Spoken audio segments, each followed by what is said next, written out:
Hello again, I'm Ross from Britain's Hidden History, and it's a story of Ivor Bach, sometimes spelt I-F-O-R, Ivor Bach in the Welsh way. He's not really hidden history with Ivor, in fairness. He's pretty well known. There's even a nightclub in Cardiff, music venue called Ivor Bach. There's a society. There's books written about him.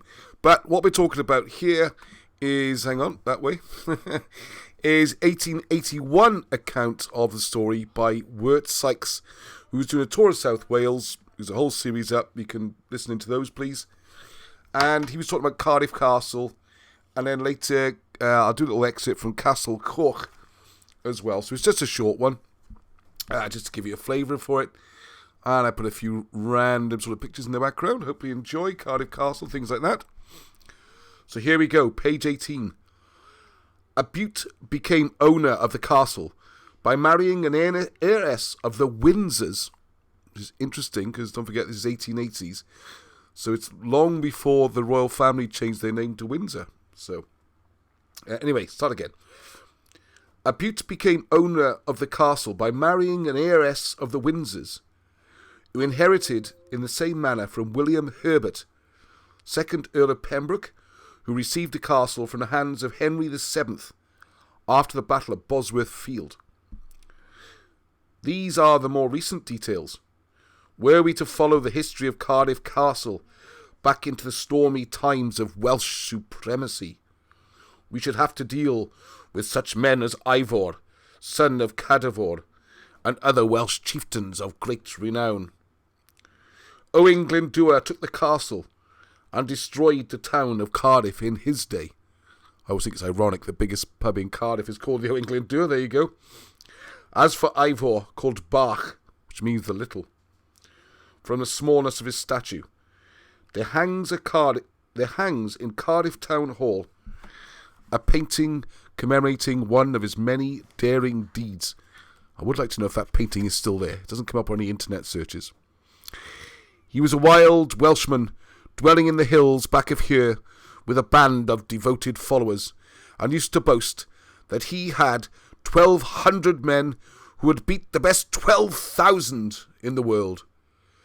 In the present case, he broke into Cardiff Castle by force of arms when it was tenanted by one Robert, a natural son of Henry I, and compelled that newly married lord to eat humble pie. It seems this Robert, having become Lord of Glamorgan by marrying the daughter of Fitzsalmon, sought to force the English laws upon the Welsh people. The Cymry struggled vainly with this oppression until Ivor Bach came suddenly down from the mountains and made the wedded pair prisoners, only releasing them on the due restoration of the ancient laws and liberties of the people. The painting in the town hall is a dramatic piece of workmanship, where fierce, bare-armed men glare upon the meek-looking Earl, surrounded by his affrighted women, and supported on his left by an old Welsh harper, with flowing grey locks. Resuming our walk, we find constant Phillips to imagination. We come to a little green door in the battlemented wall, and turn its rusty iron knob with a feeling worthy of Mrs. Bluebeard, and finding it fast, credit the unknown world beyond it with all the mysteries of Udolpho.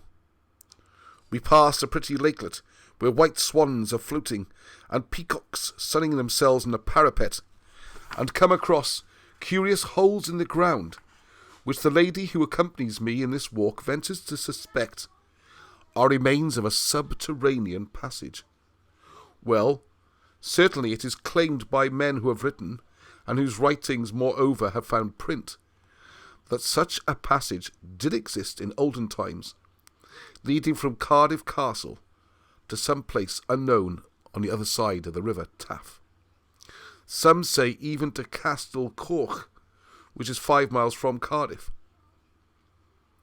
In support of this opinion is related the familiar incident of the Civil Wars, when Cardiff Castle was betrayed to Oliver Cromwell. Cromwell had encamped in a field, still shown near Cardiff, in person to besiege the Royalists, then in possession of this stronghold. But it was defeated with such spirit that Cromwell might have failed in his purpose, but for the fact that a wretch deserted from the royalist camp and conducted the Puritan soldiers within the castle, after which Cromwell promptly hanged him as a reward for his services. Thus far the story is perhaps authentic. Less readily accepted is the opinion that the Republican forces were conducted through one of the secret passages which lay immediately under the River Taff.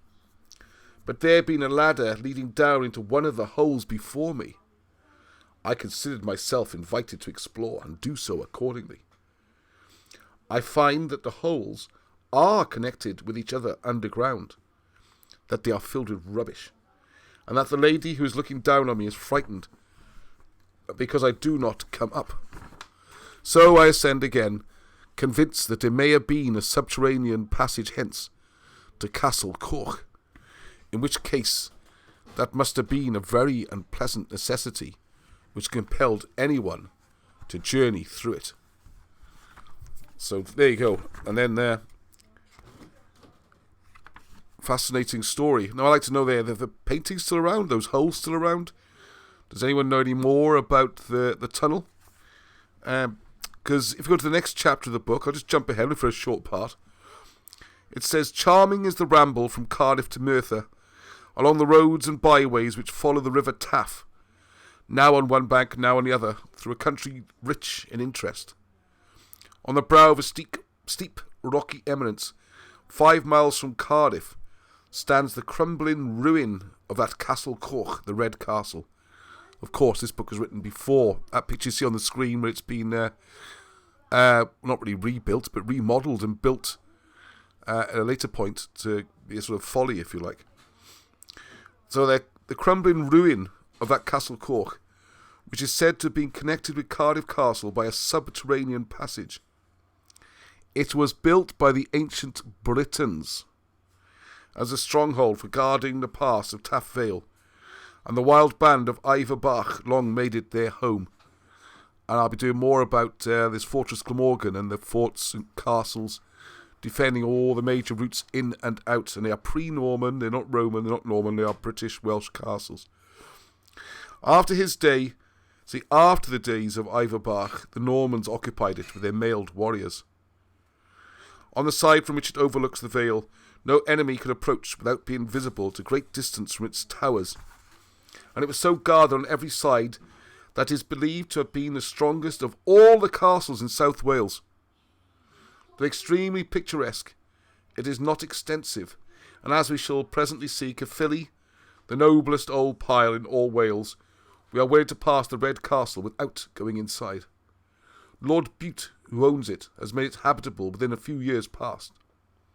A mile and a half from Castell Coch, on the bank of the river, you come upon Taff's Well, which has for centuries become a great renown as a healer of rheumatism.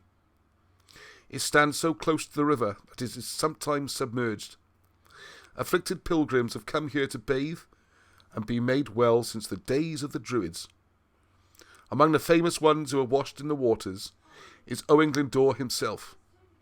But if it had no other virtue, Taff's Well might almost woo pilgrims to its side, merely to look on the beautiful scenery which surrounds it, for it is in the heart of the Taff Vale, one of the loveliest valleys in the world. An atmosphere of peace and restlessness pervades the scene. Cows stand cooling their feet in the placid river. Luxuriant woods embower the land with green, and the smooth lawns of mountains cultivated and hedgerowed to the summit enclose the picture dreamily. And it really is a wonderful book. And it's sad in a way that we have to rely on an American traveller to give us accounts, and such glowing accounts. You see more in this book about the history, traditions, and generally how wonderful the place was. So I hope you liked that. And there's more coming, so subscribe and get notifications if you want to know about them. And I'll move on to the next part of the book. Until next time, Heddwch.